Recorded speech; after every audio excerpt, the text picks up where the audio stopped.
All party delegation తీసుకెళ్లి మాట్లాడాలి. అప్పుడు బీజేపీ ప్రయత్నం చేస్తుంది. మాంతల మేము వెళ్ళేటందుకు అక్కడ ఇది చట్టపరమైనటువంటి విషయాన్ని చేసేటప్పుడు కేవలము తెలంగాణ బీజేపీ మాత్రమే పోతే అయ్యే పని కాదు. ఇవాళ ఈ రాష్ట్ర ప్రభుత్వము all party delegation, all party ఎంపీలతోటి ఒక డెలిగేషన్ పోయినుంటే బీసీ సంఘాలు ఆర్ కృష్ణయ్య గారు కావచ్చు, జాజల శ్రీనివాస్ గారు కావచ్చు, ఒక 5-6 సంఘాలను కూడా తీసుకెళ్లి మన యొక్క బీసీల సమస్యని ముందు పెట్టినుంటే దానికి ప్రయోజనం ఉండు.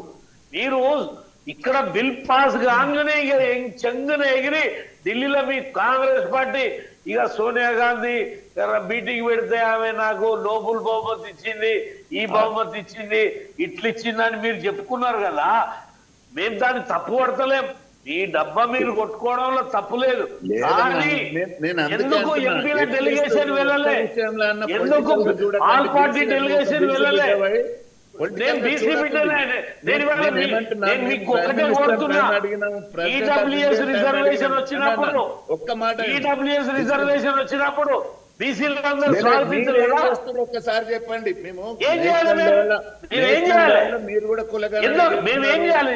టైం పడుతుంది. అప్పటిదాకా షెడ్యూల్ లో పెట్టమంటున్నాం కదా. వాళ్ళ అక్కడ జయలలిత ముఖ్యమంత్రిగా ఉన్నప్పుడు జయలలిత వెళ్ళి కొట్లాడింది, కానీ తమిళనాడులో ఉన్న కాంగ్రెస్ వాళ్ళు పోయి కొట్లాడలే.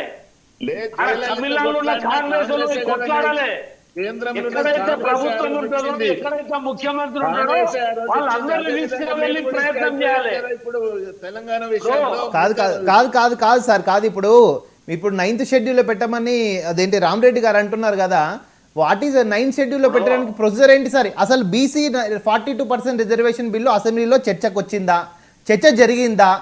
ప్రతిపక్షాల అదేంటిది ప్రతిపక్షాల వ్యూ ఏంటి, పాలక పక్షాల వ్యూ ఏంటి, దాని ఉపసనలు ఏంటిది? మొత్తము 9th షెడ్యూల్లో పెట్టాలంటే 100% it has to go from the state to centre sir. Actually ఇప్పుడు మా ఆచార్య గారికి కూడా నేను సపోర్ట్ చేయట్లేదు ఇప్పుడు. ఎందుకంటే డైరెక్ట్ మీరు ఇప్పుడు అడిగింది అన్నం పెట్టినప్పుడు ఇది కూడా అంతే. రాష్ట్ర ప్రభుత్వం కేంద్ర ప్రభుత్వం ఏ విధంగా పెడుతుంది? జరిగినాకనే కేంద్రానికి పంపినారు కదా సార్. అన్ని పార్టీలు సహకరించినాయి, అన్ని పార్టీలు ఒప్పుకున్నాయి, అందులో ఏం డౌట్ లేదు. రామరెడ్డి గారు బిల్లు పెట్టిన తర్వాత కేంద్రానికి పంపిన తర్వాత 2 సార్లు ప్రధానమంత్రిని కలిసిండు. నేను షో చేస్తా ఈ అంశం. రామరెడ్డి గారు మళ్ళీ మీ వీడియో ఈ అంశాన్ని పక్కకు పెట్టిండు. నేను ఏమంటున్నానంటే, ఎందుకు ఆల్ పార్టీ డెలిగేషన్ తీసుకపోలే? పార్లమెంట్ ఆచార్య రామరెడ్డి గారు చెప్పండి. మీరు అఖిల పక్షాన్ని ఢిల్లీకి తీసుకొని వెళ్ళి ఉంటే ఈ పార్టీకి సమస్య పరిష్కారం అయ్యేది. 9th షెడ్యూల్లో చేర్చడము 42% బీసీలకు ముఖ్యమంత్రి రెడ్డి జాగృతి మానసపుత్రుడు, ఈ ముఖ్యమంత్రి రెడ్డి జాగృతి మానసపుత్రుడు. ఆయన ఎందుకు దాని మీద ప్రయత్నం చేస్తలేడు? వాళ్ళతోటి మాట్లాడతలేడు. అడగటానికి అపాయింట్మెంట్ అడిగితేనే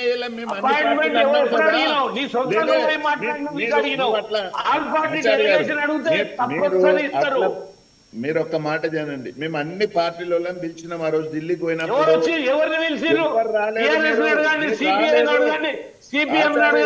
ఆచార్య గారు మీరు రాలేదు. ఆ రోజు జాజుల శ్రీనివాస్ వచ్చిండు, ఆర్ కృష్ణని పిలిచినాము. 70 మంది ఎంపీలు మా దగ్గర ఆ రోజు మీటింగ్ వచ్చారు. టైం అడిగినాము. ఇదంతా ఒక టీం వర్క్ టైం అడిగినాం. అందులో ఏం అనుమానం లేదు. పార్టీ పరంగా మాట్లాడుతున్నాను. నేను మచ్చు శ్రీనివాస్ గారు మీరు అట్లా మాట్లాడాక ఆచార్య గారు ఒక నిమిషం రామరెడ్డి గారు ఒక నిమిషం. పార్టీ పరంగా మాట్లాడకండి. బీసీ సంఘాలలో ఉన్నారు. ఒక్కరన్నా కాంగ్రెస్ కి తప్పు చేస్తుందని ఒక్క మాట మాట్లాడుతున్నారా? వాళ్ళకు పూర్తిగా మేము సహకరించి అన్ని విధాల ఎక్కడ తక్కువ లేకుండా అన్ని విధాల ఈ ప్రయత్నంలో రామరెడ్డి గారు రెడ్డి జాగృతి మాధవ్ రెడ్డి ఇంకోటి వస్తుందా అనేది రామరెడ్డి గారు మేము ఆలోచించట్లేదు. ఓకే రామరెడ్డి గారు, ఆచార్య గారు అంటున్నారు రెడ్డి జాగృతి మాధవ్ రెడ్డి రేవంత్ రెడ్డికి మానస పుత్రుడు అని చెప్తున్నారు. ఏం చెప్తారు? రేవంత్ రెడ్డి కాదు, ఆయన టిఆర్ఎస్ లో కూడా పనిచేస్తున్నాడు. అంటే వ్యక్తి మా ప్రయత్నాలు అన్ని మేము చేస్తున్నాం. అది ఎక్కడ మేము వెనకపోవట్లేం. ఇంత చేసి అది చేయకుండా ఉంటామని ఎందుకు అనుకుంటారు? మాధవరెడ్డి గారిని కూడా ట్రై చేస్తున్నాము, అందరిని ట్రై చేస్తాము మేము, అట్లేం అనుమానం లేదు. వాళ్ళు టిఆర్ఎస్ లో కూడా పనిచేసారు, ఉద్యమంలో పనిచేసారు మాధవరెడ్డి గారు. అందులో మేము ఏ కోశాన కూడా ఇందులో ఇంకో రెండో ఆలోచన లేకుండా పూర్తిగా బీసీలకు 42% రావాలనే మా ప్రయత్నం వస్తున్నాడు ఆయన. ఇంత కాంగ్రెస్ పార్టీ ఇంత ప్రయత్నం చేసి బిల్లులు పెట్టి ఇంత చేసినప్పుడు ఇవాళ ఆయన ఈ రకంగా చేస్తుంటే మీరు అందరూ మాట్లాడాలి. రామరెడ్డి అన్న మీ బాధ్యత కూడా ఉంది. మీరు బీసీలని